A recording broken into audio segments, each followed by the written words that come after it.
Hello, Dandelion family. Welcome to the first episode of Dandelion Dialogue. You caught me there. I was catching my breath. I was taking some breaths with my Holbergs's sphere.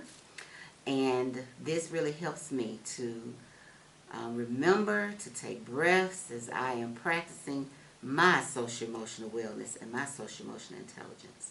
So, ladies and gentlemen, dandelions and mandelions, thank you for joining me as you are learning and as we are growing together in understanding social emotional intelligence with getting in the Know With Sto. So I am Dion Stovall, your host for today's session. I am so glad that you all could join me today. And our topic today is seeing the need for the weed. Seeing the need for the weed. But before we get started, I wanted to thank everyone, and I really mean this, who attended the launch on my birthday. For those of you all that came physically, for those of you all that joined on Facebook, thank you for your presence. Thank you for the presents. Thank you for the gifts, the balloons, the flowers, the hugs, just showing up. It meant the world to me, more than you can ever know. And I thank each and every one of you all who just took the time out, because you don't have to do that. You don't have to pause in your day. You don't have to pause to go to the store to purchase flowers for anyone. So I thank you and I appreciate you all so much. Your words of encouragement, the text and the support have fueled me and inspired me to keep moving forward as all good dandelions do. So thank you so much. Thank you for being a part of the dandelion community. So everyone, we are going to take a little walk to learn just a little bit more about this social emotional intelligence. I know from the launch some people reached out to me on my website and shared that this was the first time that they had ever heard about social emotional intelligence. They were looking forward to learning more about it. So I hope today will prick your curiosity and that you will begin to share how your experience is and if you're having any feedback, or if you're practicing anything as it relates to social emotional intelligence. We want to know all about it. Well, I'm going to give you just a little history, and then I want to tell you how I became introduced to it, because I was just like many of you. I had never heard it before. I'm in the education arena in early childhood specifically, and of course we are a part of what we do developmentally is social emotional learning. But in terms of social emotional development for adults, it was a new topic for me. So I am excited to share more about it with you. But I want to introduce you to a book as I tell you a little bit of history about social emotional intelligence. And this book is actually, it's a #1 bestseller right now. And it's by Daniel Goleman. So I'm going to tell you a little bit about him. He is what we call the godfather of social emotional intelligence. And the name of the book is called Groundbreaking Redefines what it means to be smart. Emotional intelligence. Why it can matter more than IQ. How it can matter more than IQ. EQ. How does emotional intelligence matter over IQ? So I encourage you all, if you want to learn more about it, it is a bestseller. Daniel Goleman, bestseller. So let's take a little walk about EQ. So very simply, EQ, or IE, some people call it, emotional intelligence, is your ability to acknowledge your own emotions and recognize emotions in others and use that information to guide your behavior. Yes. Again, this is a relatively new area of study in the field of psychology, and developing your own intelligence emotionally can help you understand and improve your social interactions. How many of you all want to improve your social interactions? Well, there's so much research on it until it really has become a game changer on the workplace, in the workplace, on the job, in relationships all around. So, Dr. Goldman has written several books, but this one in particular really gives the general concepts of what social emotional intelligence is all about, ladies and gentlemen.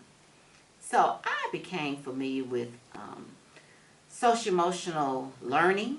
Um, they work with children. We were struggling, and when I say we, in the early childhood arena, as educators, we could not get a handle on the dysregulation of children. And this was pre-COVID. We were seeing 3, 4, and 5-year-olds show up in classrooms with behaviors that were not, we could not control, nor could we assist them in regaining their calm. It was just a struggle for educators and teachers. So the agency that I worked for decided to do some research and identify some support in terms of what other programs within the state and out of the state were doing. This was not an isolated incident. It was happening just about in every early childhood space that you can name. Even pre-K expulsion was a problem. And so they began to share with us what they were finding. We then began to adopt a program and pilot a program which catapulted us into understanding social emotional health, which then introduced us as the adults to social emotional intelligence. So as we began to put some of these practices together, after we bought into it, because again, it was new. After we bought into it, ladies and gentlemen, not only did we see children begin to behave differently, we began to teach children about what was happening to their brains, about parts of their brains. What is the amygdala? What is the prefrontal cortex? What is the hippocampus? Then we began to teach them about what was happening when they became angry, when they were excited, when they were sad, and began to teach them about how the parts of their brains, the amygdala, was becoming excited like an alarm system, but how they can calm their brains down so that they can listen. We also taught them about how their bodies would react when they became emotional, and to put their hands on their hearts so that they can remember to calm down. We began to see behaviors take a complete shift because children were learning about their bodies and learning about their brains. So as we began to educate children, we also became educated on, wait a minute, this is not just for children, this is for us too. So as teachers, it began to change our understanding of what was happening with our emotions, how we showed up in the classroom, and it began to impact us personally.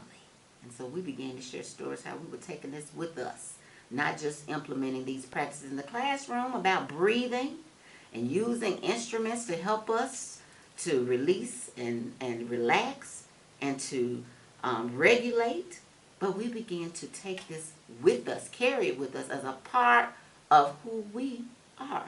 So because of that, we decided to open it up. We said, you know, this is not just for teachers. This is for the parents. This is for anybody that interacts with a child. And my goodness, the data does not lie. Not only was there observable evidence, there was data to prove it. So I am sold on what this social emotional intelligence space, this social emotional space can do as it relates to relationships, as it relates to looking for successful outcomes, as it relates to just building capacity with others and connections. So the first competency is self-awareness. Self-awareness. Being able to identify your own emotions. And ladies and gentlemen, this is a place where we don't often like to dwell. We don't want to talk about feelings. We don't want to talk about emotions. Oh, I'm good. I'm fine. I am self-aware. But this can be difficult, more difficult than it sounds. But simply being aware of yourself is all it takes for the first step. So that's number one, being self-aware. Number two, Self-regulation. It deals with your ability not just to know your emotions, but how to manage them, how to handle your emotions, right? How to get yourself from chaos to calm. How to bring yourself to a space where you can function in a peaceful, calm manner. So these again sound very simple until we're in it. Another concept that Daniel talks about also in his book is motivation. External factors like money, status, pain, they're powerful motivators, right? But Goldman's model, internal motivation, is the key component. This means that you know how to manage your own motivation and you're able to create, right? Create a space to choose from to get to where you're trying to go, right?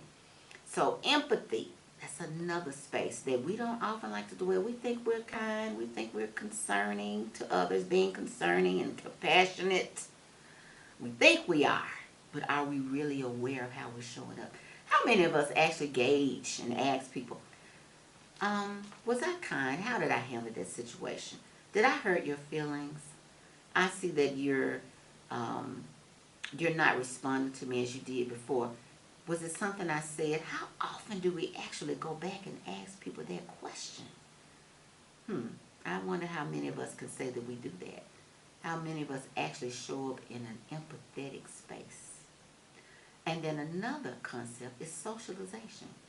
This is the area which deals with the ability of steering relationships, right? How to navigate social situations. Not controlling people. No, no, no. But understanding how to get where you want to be with other people.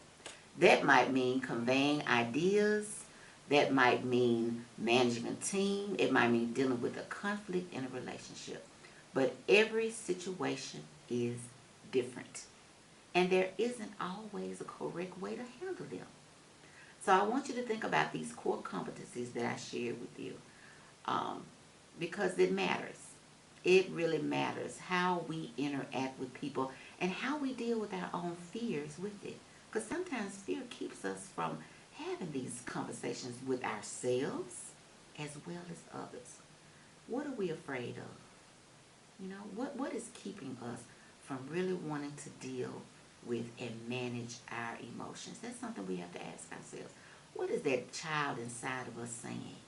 And have we dealt with that child?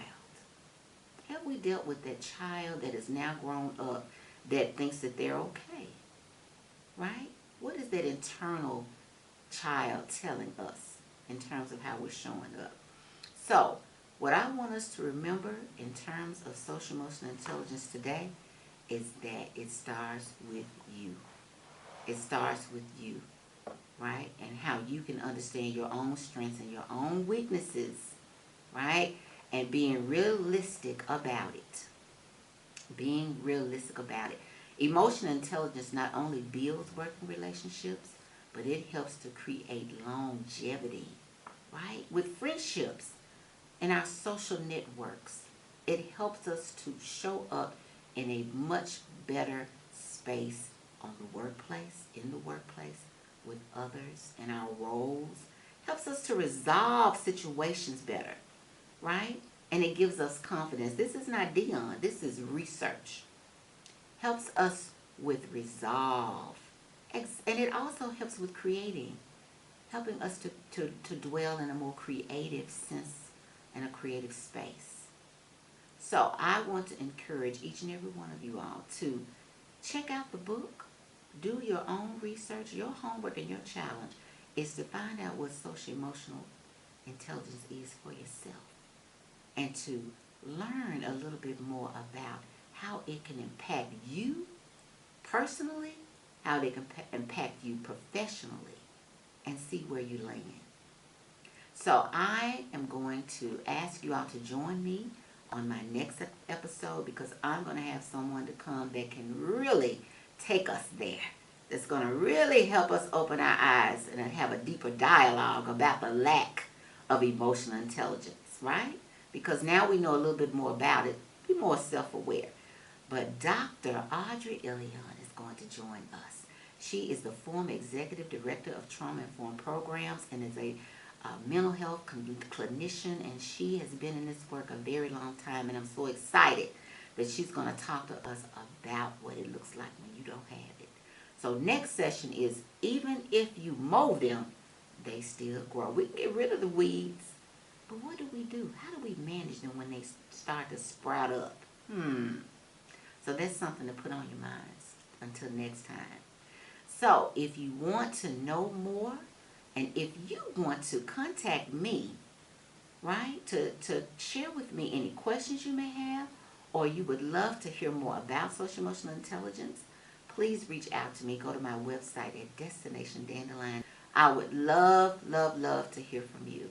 So, dandelions and mandelions, thank you for this dandelion dialogue that we are having. And I look to see you next time to get in the know with Sto.